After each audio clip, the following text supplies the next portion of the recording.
On fait tout pour désigner les exilés comme des gens dangereux, alors que nous, on en connaît quand même un paquet. C'est vraiment des gens comme vous et moi qui ont subi des choses terribles, qui les ont obligés à prendre la route et à fuir leur pays.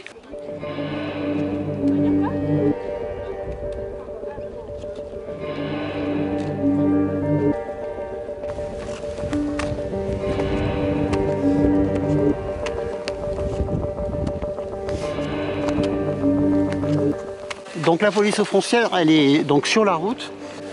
Et comme l'avait annoncé le président Macron, ils ont doublé les effectifs de renforts qui sont là pour, sous prétexte de lutte contre le terrorisme, en fait de traque contre les exilés.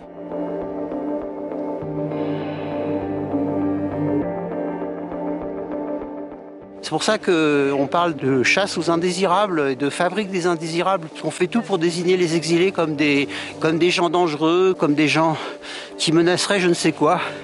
Alors que nous, on en connaît quand même un paquet. C'est vraiment des gens comme vous et moi qui ont subi des choses terribles, qui les ont obligés à prendre la route et à fuir leur pays.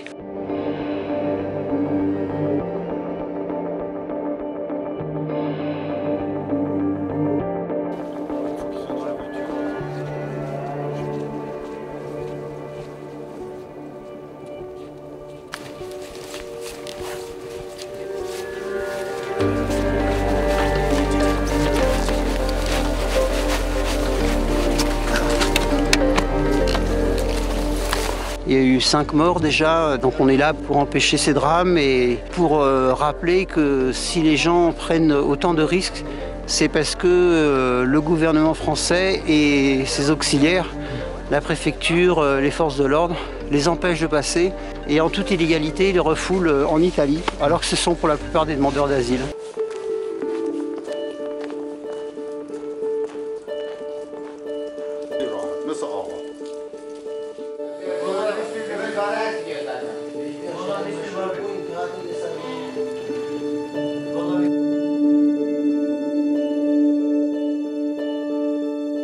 Moi, je fais un spécifique de voyage parce que moi, j'arrive en Italie à Pedalo, 35 heures sur la mer.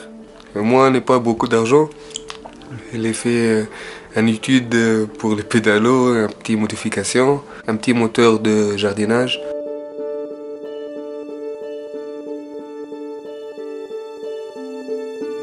Le Nord d'Afrique est surtout la liberté, et surtout les polices.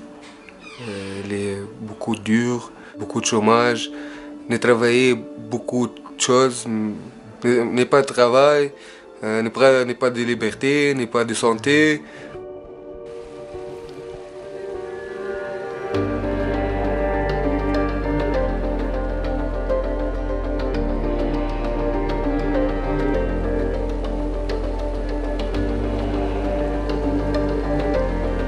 La frontière, là, elle est délimitée par ce torrent.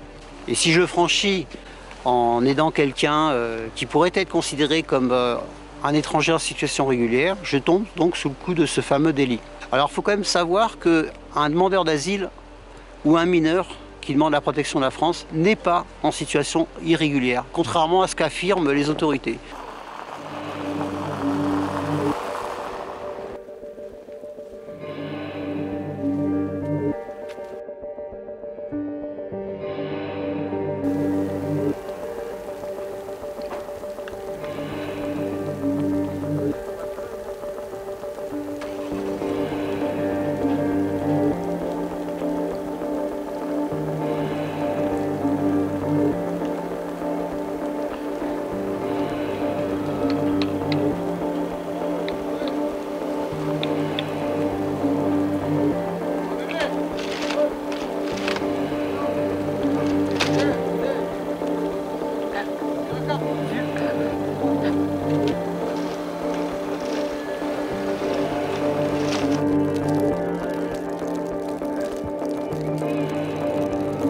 On a une convocation pour lundi en audition libre du coup. Et le policier nous a bien précisé que comme on n'avait pas traversé la frontière, on n'était pas en garde à vue. Parce que là on avait juste été arrêtés avec eux, et donc c'était moins grave. Ce sont ces moins.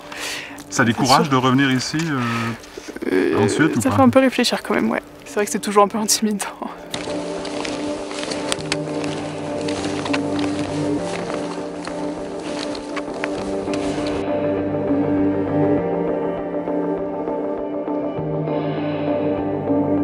les gens voient ce qui se passe en fait. Et pendant longtemps, c'est passé sous silence, j'ai l'impression. Et ça me rendait assez malade que personne soit au courant de ce qui se passe ici, alors que c'est assez grave quand même. Donc moi déjà de base, ça m'intéressait d'aller en maraude avec eux parce que c'est une cause qui me tient à cœur. Et donc aussi cette envie de faire des images et de documenter ce qui se passe et aussi ce qui se passe au niveau de la police qui bafoue parfois les droits des exilés et que les gens réalisent aussi l'ampleur de cette question migratoire ici et de l'aide dont ont besoin ces personnes. On ne veut pas tomber dans la caricature non plus. Nous, on n'est pas en train de dire la police c'est tous des pourris, les gens de la PAF c'est tous des pourris. Non. Il y a des gens qui se sentent citoyens, responsables, qui ont bien conscience que ce qu'on leur demande de faire est inhumain. Et voilà, et on compte sur eux pour que les droits fondamentaux et l'humanité triomphent, et non pas la bestialité de ces politiques que nos gouvernements européens et français veulent imposer.